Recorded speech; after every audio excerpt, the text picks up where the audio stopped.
ಮನೆ ಅಂದರೆ ಸುತ್ತಮುತ್ತ ಒಂದಿಷ್ಟು ಸುವಾಸ ಬೀರುವಂಥ ಹೂಗ ಬೆಳೆದಿರಬೇಕು.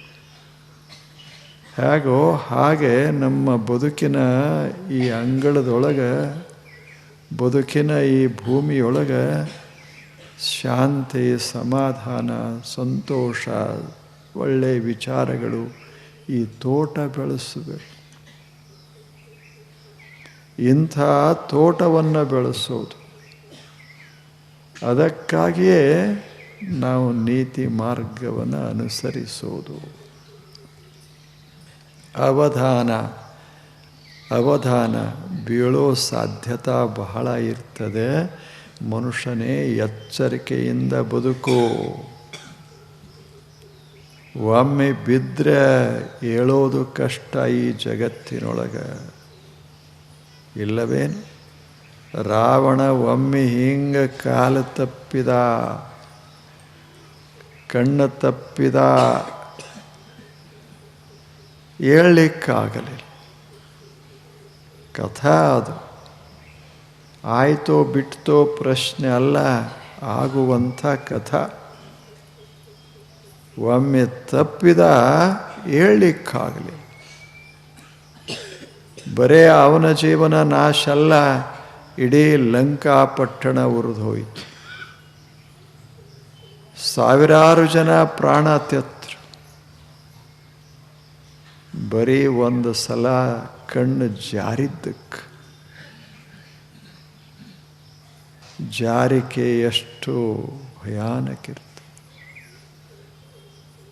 ಆದ್ದರಿಂದ ಎಚ್ಚರಿಕೆ ಇರಬೇಕು, ಜಾರದಂಗೆ ಎಚ್ಚರಿಕೆ ಇರಬೇಕು. ಇದು ಮೊದಲನೇದ್ದು. ಜಾರಬಾರದು, ಜಾರದ್ರೆ ಎಚ್ಚರಿಕೆಯಿಂದ ಜಾರಬಾರದು. ಹಂಗೆ ಎಚ್ಚರಿಕೆ. ಜಾರಿದರೆ ಮತ್ತೆ ದೃಢತೆ, ನಾನು ಮತ್ತೆ ಸಾಧಿಸೇ ತೀರ್ತೇನೆ ಅನ್ನುವ ಛಲ.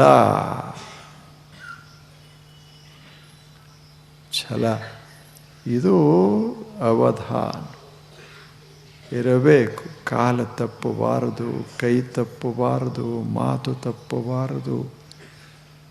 ಆಗ ನಾವು ಕಾಳಜಿಯಿಂದ ಬದುಕೋದಲ್ಲ, ಇದಕ್ಕೆ ಅವಧಾನದ ಬದುಕು, ಎಚ್ಚರದ ಬದುಕು ಅಂತ ಕರೀತಾರೆ. ಇಂಥ ಎಚ್ಚರದಿಂದ ಕೆಳಗೆ ಬೀಳೋದಾದರೆ ಬೀಳೋದು, ಆದರೆ ಹರಿಯೋದು ಎಲ್ಲಿವರೆಗೆ? ಕೊನೆ ಮುಟ್ಟೋವರೆಗೆ ಹರಿಯೋದು. ಇದೇನು ಛಲ? ಇದು ತಪಸ್ಸು. ಎಂಥ ಕಷ್ಟಗಳೇ ಬರಲಿ, ಯಾವುದೇ ನಷ್ಟವಾಗಲಿ, ಹಂಗೆ ಸರಿಯೋದಿಲ್ಲ. ಇದು ನಾವು ಜಗತ್ತಿನಲ್ಲಿ ನೋಡ್ತೇವೆ, ನಿಸರ್ಗದ ಮಧ್ಯ ನೋಡ್ತೇವೆ. ಒಂದು ಸಣ್ಣ ಬೀಜ ಎಲ್ಲರೇ ಬೀಳ್ತದೆ, ತಾವು ನೋಡಿರಲ್ಲ. ಎಲ್ಲಿ ನೀರು ಸಹಿತ ಇರೋದಿಲ್ಲ ಅಂಥಲ್ಲಿ ಬಿದ್ದಿರ್ತದೆ. ಸ್ವಲ್ಪ ವಾತಾವರಣದ ತಂಪು ಬಡಿತೋ ಬೆಳಕು ಶುರುವಾಗ್ತದೆ. ಸಣ್ಣದೇ ಆಲದ ಮರ, ಎಲ್ಲೋ ಬೀಜ ಬಿದ್ದಿರ್ತದೆ. ಹೆಂಗೆ ಬೆಳೀತದ? ಸಾವಕಾಶ. ಅದರ ಸುತ್ತಮುತ್ತ ಕಲ್ಲೇ ಕಲ್ಲುಗಳು. ಆದರೆ ಅದು ಅಂಥದ, ಆ ಬೀಜ ಅಂಥದ. ಏನಿದ್ದರೇನು? ನಾನು ಈ ಜಗತ್ತಿಗೆ ಬಂದಿದ್ದು ಬೆಳೆಯೋದಕ್ಕೆ. ಹಾಗೇ ನಾಶ ಆಗೋದಲ್ಲ, ಬೆಳೆಯೋದಕ್ಕೆ ಬಂದಿರೋದು. ಕಲ್ಲಾದ್ರೇನು, ಮುಳ್ಳಾದ್ರೇನು, ಬಹಳ ಬಿರುಸಾದ್ರೇನು ಭೂಮಿ, ಉಸುಕಿನ ಭೂಮಿ ಆದರೇನು, ನನಗೆ ಏನು ಸಾಧ್ಯ ಅದನ್ನೆಲ್ಲ ಮಾಡೋದು. ಸಾವಕಾಶ ಬೇರ ಬಿಡ್ತು, ನಿಧಾನವಾಗಿ ಬೇರ ಬಿಡ್ತು. ಆಳವಾಗಿ ಹೋಗೋ ಪ್ರಯತ್ನ ಮಾಡ್ತದೆ. ಸ್ವಲ್ಪ ಅವಕಾಶ ಸಿಕ್ಕರೆ ಸಾಕು. ಗಾಳಿಯೊಳಗಿನ ದ್ರವ ತಗೊಳ್ತದೆ, ನಿಧಾನವಾಗಿ ಬೇರ ಬಿಡ್ತದೆ. ಬೇರ ಸ್ವಲ್ಪ ಸಾವಕಾಶ ಹೋಗಿ ಹೋಗಿ ಅಲ್ಲಲ್ಲೇ ಹಿಡಿದು ಅದು ಗಟ್ಟಿಯಾಗ್ತಾ ಹೋಗ್ತದೆ. ಕೊನೆಗೆ ಅದನ್ನು ಪೂರ್ಣವಾಗಿ ಆವರಿಸಿಬಿಡ್ತದೆ. ನೋಡಬೇಕು ಎಷ್ಟೆತ್ತರದ ವೃಕ್ಷಗಳು, ಎಷ್ಟು ವಿಸ್ತಾರವಾದ ವೃಕ್ಷಗಳು. ಹಾಗೆ ಅವು ಬೆಳೆದು ಬರ್ತಾವ. ಯಾಕೆ? ಬದುಕಬೇಕು, ಛಲ. ನಾವು ಬದುಕಬೇಕು, ಜಗತ್ತಿಗೆ ಒಂದಿಷ್ಟು ನೆರಳ ಕೊಡಬೇಕು, ಜಗತ್ತಿಗೆ ಒಂದಿಷ್ಟು ಹಣ್ಣ ಕೊಡಬೇಕು. ಜಗತ್ತಿನ ಸೌಂದರ್ಯವನ್ನು ನಮ್ಮ ಪುಷ್ಪಗಳಿಂದ ಹೆಚ್ಚಿಸಬೇಕು. ಇದು ಅವುಗಳ ಕನಸ. ಆ ಕನಸಿಗಾಗಿ ಎಂಥ ತಪಸ್ಸ! ಏನು ಒಂದು ದಿವಸದ ಕೆಲಸ ಏನು ಹೇಳಿ? ಇಂದ ಬೀಜ ಊರಿದರೆ ನಾಳೆ ಗಿಡ ಏನು? ಎಲ್ಲ ತಡೆದುಕೊಂಡು ವರುಷಗಳ ಕಾಲ ಏನೊಂದದು ದಾರ್ಢ್ಯತ ಅದರಲ್ಲಿ ಕಡಿಮೆಯಾಗದಂಗೆ ಉಳಿಸಿಕೋತದಲ್ಲ, ಅದೇ ತಪಸ್ಸು. ಅದು ತಪಸ್ಸು. ಎದರ ಗುರಿ ಇರ್ತದೆ, ನಿಶ್ಚಿತ ಮಾರ್ಗ ಇರ್ತದೆ, ಛಲ ಇರ್ತದೆ. ಇದು ತಪಸ್ಸು. ಬೇಕು, ದೃಢತೆ ಬೇಕದ, ದೃಢತೆ ಬೇಕು. ಇಲ್ಲದೆ ಇದ್ದರೆ ಸಾಧನೆ ಆಗೋದಿಲ್ಲ. ಮಾಡೋದು ಏನೇ ಕಷ್ಟ ಬರಲಿ, ಮಾಡೋದು ಅಂದರೆ ಮಾಡೋದು. ಇಂಥದೊಂದು ಭಾವದ ಅಲ್ಲ, ಇದು ಬಹಳ ಮಹತ್ವದ್ದು ತಪಸ್ಸಿಗೆ. ಜೀವನ ಅಂದರೆ ಅದೇನು ಸರಳ ಏನು? ಸರಳ ಅದ ಏನು? ಜೀವನ ಅಂದ ಬಳಿಕ ಎಲ್ಲ ಇರೋದು. ಏನಿಲ್ಲ ಹೇಳಿ? ಎಲ್ಲವೂ ಇರೋದು. ಎಲ್ಲ ಇರೋದು. ದೇಹಕ್ಕೆ ಅನುಕೂಲ ಇಲ್ಲದಂಥ ವಾತಾವರಣ, ಮನಸ್ಸಿಗೆ ಹಿಡಿಸದಂಥ ವಾತಾವರಣ ಎಲ್ಲ ಇರೋದೆ. ಇಂಥದರ ಮಧ್ಯ ನಾವು ಬಾಳೋದದ, ಬೆಳೆಯೋದದ. ಆ ಛಲಗಾರಿಕೆ ಇರಬೇಕಲ್ಲ, ಅದು ಬಹಳ ಮಹತ್ವದ್ದು. ಅಕ್ಕ ಮಹಾದೇವಿ ಹೇಳ್ತಾರೆ, ಎಷ್ಟು ಅದ್ಭುತ ವ್ಯಕ್ತಿತ್ವ. ಯಾರಿಲ್ಲ, ಒಬ್ಬಳೇ, ಬಟ್ಟೆ ಬರೆಗಳು ಸಹಿತ ಅಷ್ಟಕ್ಕಷ್ಟೇ, ಸಾಮಾನುಗಳಿಲ್ಲ, ಮನೆಮಾರಿಲ್ಲ, ಸೇವಕರಿಲ್ಲ, ಏನಿಲ್ಲ. ನೋಡಬೇಕು. ಆರೂ ಇಲ್ಲದವಳೆಂದು ಅಳಿಗೊಳ್ಳಲು ಬೇಡ ಮನವೇ. ಏನ ಮಾಡಿದಡಿಯೋ ನಾನಂಜುವವಳಲ್ಲ. ಆ ಮಾತು ಹೆಂಗ? ಯಾರ ಇಲ್ಲ ಅಂತ ತಾಪ ಪಡಬೇಕಾಗಿಲ್ಲ. ಏನಾದರೂ ನಾನು ಅನ್ಸೋದಿಲ್ಲ. ತರಗೆಲೆಯ ಮೆಲ್ಲಿದ್ದು ನಾನಿಹೆನು, ಸುರಿಗೆಯ ಮೇಲ್ವರಗಿ ನಾನಿಹೆನು. ಚನ್ನಮಲ್ಲಿಕಾರ್ಜುನ ದೇವ ತ್ರಾಸು ಕೊಟ್ರೆ ಈ ದೇಹ ನಿಮಗೆ ಸಮರ್ಪಿತ ಅಂತ ನಾನಿಹೆನು ಅಂಜೋದಿಲ್ಲ.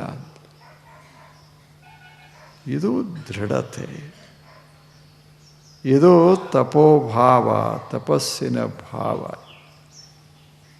ಎಷ್ಟು ದೃಢತೆ! ಹೇಗೆ ಸ್ವಲ್ಪ ತಾಪ ಆದರೆ ಆ ಮಾರ್ಗ ಬಿಡುವ ನಾವು ಎಲ್ಲೇ? ಸ್ವಲ್ಪ ಖರೆ ಹೇಳಿದ್ರೆ ಸ್ವಲ್ಪ 4 ದುಡ್ಡು ಕಡಿಮೆ ಬರ್ತಾವಂತ ಸತ್ಯವನ್ನೇ ಬಿಡುವ ನಾವೆಲ್ಲೇ? ಏನಾದರೂ ಆಗ. ತರಗೆಲೆಯ ಮೇಲಿದ್ದು ನಾನು ಏನು ಒಣ ಎಲಿ ತಿಂದು ಬದುಕೇನೆ ವಿನಃ ಮಾರ್ಗ ಬಿಡೋದಿಲ್ಲ. ಎಷ್ಟು ಚಲೋ. ಸುರಿಗೆಯ ಮೇಲೆ ಹೊರಗೆ ನಾನೇನು, ಕತ್ತಿ ಮ್ಯಾಲ ಮುಳ್ಳ ಹಾಸಿಗೆ ಮ್ಯಾಲ ಮಲಗಿರ್ತೇನೆ ವಿನಃ ಮಾರ್ಗ ಬಿಡೋದಿಲ್ಲ, ಮುಟ್ಲಾರದೆ ಬಿಡೋದಿಲ್ಲ. ಚನ್ನಮಲ್ಲಿಕಾರ್ಜುನ ನಿನ್ನನ್ನು ಒಲಿಸದೆ ಬಿಡೋದೇ ಇಲ್ಲ. ಆಕೆನೇ ಜನರಿಗೆ ಹೇಳ್ತಾಳೆ, ಬೆಟ್ಟದ ಮೇಲೊಂದು ಮನೆಯ ಮಾಡಿ ಮೃಗಗಳಿಗೆ ಅಂಜಿದಡೆ ಎಂತಯ್ಯ, ಸಮುದ್ರದ ತಡೆಯಲೊಂದು ಮನೆಯ ಮಾಡಿ ನೊರೆ ತೆರೆಗಳಿಗೆ ಅಂಜಿದಡೆ ಎಂತಯ್ಯ,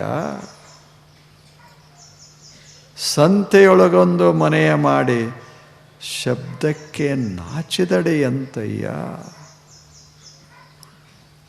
ಎಷ್ಟು ಚಲೋ ಇಲ್ಲ. ಚನ್ನಮಲ್ಲಿಕಾರ್ಜುನ ದೇವ ಲೋಕದಲ್ಲಿ ಹುಟ್ಟಿ ಬಂದ ಬಳಿಕ ಸ್ತುತಿ ನಿಂದೆಗಳು ಬಂದರೆ ಮನದಲ್ಲಿ ಕೋಪವ ತಾಳದೆ ಸಮಾಧಾನಿಯಾಗಿರಬೇಕು. ಏನು ಛಲ! ಒಬ್ಬ ಹೆಣ್ಮಗಳು ಏನಪ್ಪ ಬಹಳ ವೀರ ಧೀರ ಅರ್ಜುನ ಭೀಮ ಇದ್ದಂಗಲ್ಲ.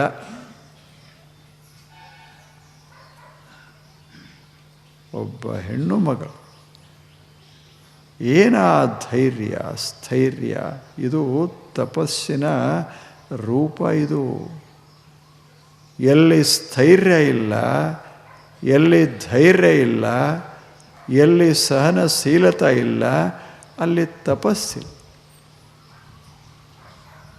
ತಪಸ್ಸು ಅನ್ನೋದು ಬಹಳ ಮಹತ್ವದ್ದು. ಯಾವುದನ್ನೂ ಗಣನೆಗೆ ತೆಗೆದುಕೊಳ್ಳದೆ ತನ್ನ ಮಾರ್ಗ, ತನ್ನ ಗುರಿ ಇದನ್ನು ತಲೆಯೊಳಗೆ ಹಾಕ್ಕೊಂಡ್ರೆ ಅದು ತಪಸ್ಸು. ಅದು ತಪಸ್ಸು. ಅಂಥ ತಪಸ್ಸು ಬಹಳ ಅವಶ್ಯ. ಅದು ನೀತಿಯದು. ಕಾಯೇಂದ್ರಿಯ ಸಿದ್ಧಿ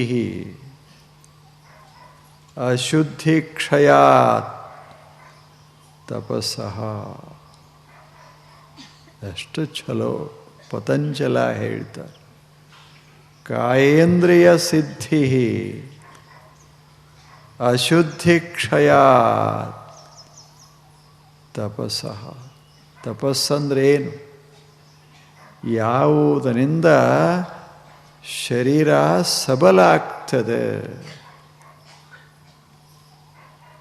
ಶರೀರದ ದೌರ್ಬಲ್ಯ ಹೋಗ್ತದೆ, ಮನಸ್ಸಿನ ದೌರ್ಬಲ್ಯ ಮರೆಯಾಗ್ತದೆ, ಅಶಕ್ತತಾ ಮರೆಯಾಗ್ತದೆ, ಮನಸ್ಸು ಸಮರ್ಥವಾಗ್ತದೆ, ದೇಹ ಸಮರ್ಥವಾಗ್ತದೆ. ಅಂಥ ತಪಸ್ಸು. ಕಾಯೇಂದ್ರಿಯ ಸಿದ್ಧಿ.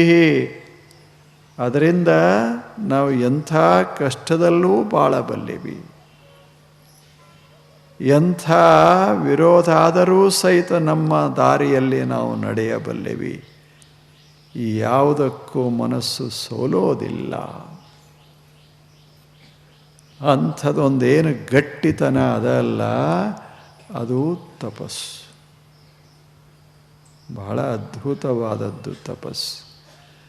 ತಪಸ್ಸು ಇಲ್ಲ, ಏನೂ ಸಾಧನೆ ಆಗೋದಿಲ್ಲ, ಯಾವುದನ್ನೂ ಸಿದ್ಧಿಸಲಿಕ್ಕಾಗೋದಿಲ್ಲ. ತಪಸ್ಸ ಚೀಯತೆ.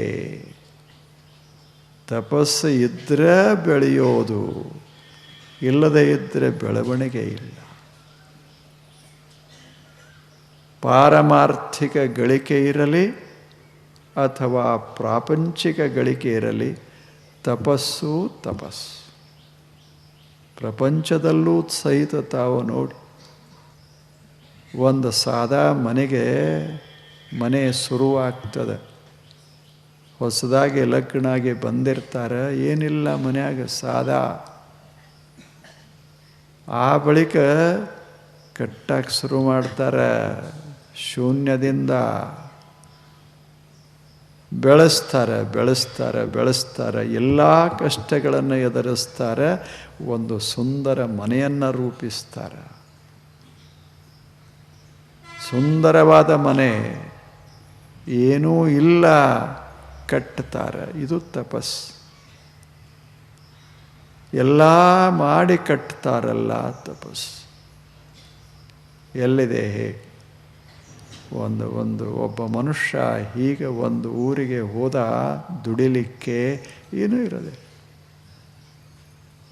ನಿಧಾನವಾಗಿ ಕಷ್ಟಪಟ್ಟು ಎಲ್ಲ ಕಷ್ಟಗಳನ್ನು ಎದುರಿಸಿ ಆ ಬಳಿಕ ಬೆಳೆದು ಒಂದು ಸಾಮ್ರಾಜ್ಯ ನಿರ್ಮಿಸ್ತಾನ. ಒಂದು ಸಾಮ್ರಾಜ್ಯ.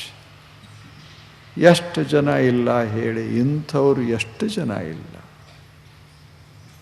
ಯಾವುದಕ್ಕೂ ಹಿಂದೆ ಮುಂದೆ ನೋಡಲಾರದೆ ಒಮ್ಮೇನು ನಿರ್ಧಾರ ಮಾಡ್ತಾರೆ, ಏನೇ ಬರಲಿ ಮಾಡೋದು. ಹಂಗೆ ಇದಕ್ಕೆ ತಪಸ್ಸು ಅಂತ ಕರೀತಾರೆ. ಅದು ನಿಧಾನವಾಗಿರ್ತದೆ ಮತ್ತು ಬಹುಕಾಲ ನಡೀತಾ ಇರ್ತದೆ. ಅದು ತಪಸ್ಸು.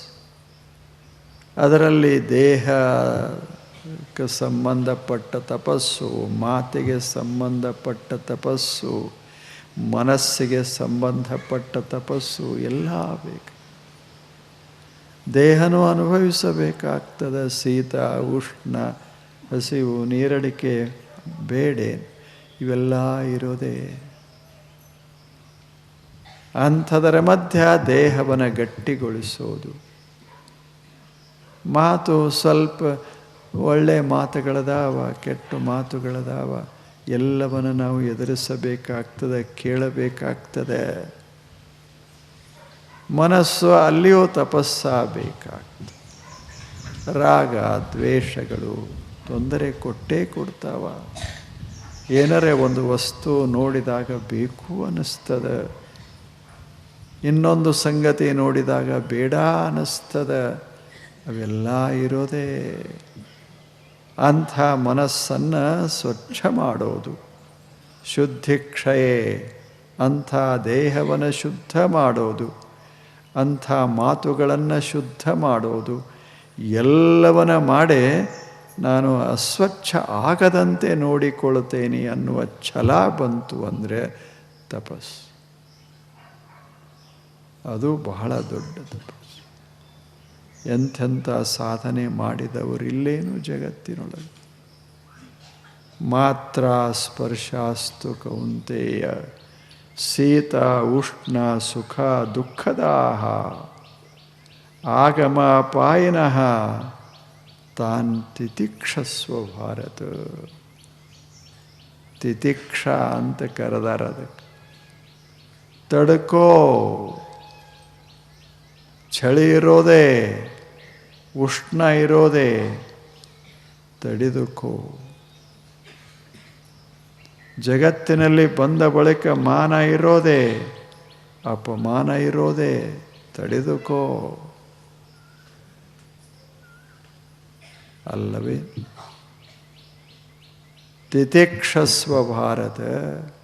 ಎಲ್ಲ ತಡ್ಕೋಬೇಕಪ್ಪ. ಎಲ್ಲ ಏನು ಜೀವನವೆಂಬುದು ಒಬ್ಬ ಹೆಣ್ಮಗಳ ಹಾಡ್ತ. ಜೀವನೇನು ಹೂವಿನ ಹಾಸಿಗೇನು?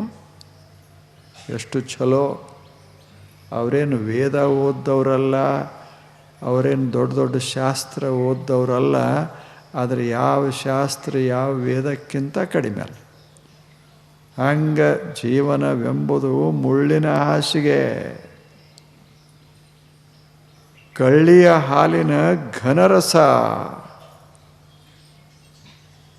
ಜೀವನ ಅಂದರೆ ಹೂ ಹಾಸಿ ನಮ್ಮನ್ನು ತಂದು ಹಿಂಗೆ ನಡೆಸ್ತಾರಂತಲ್ಲ.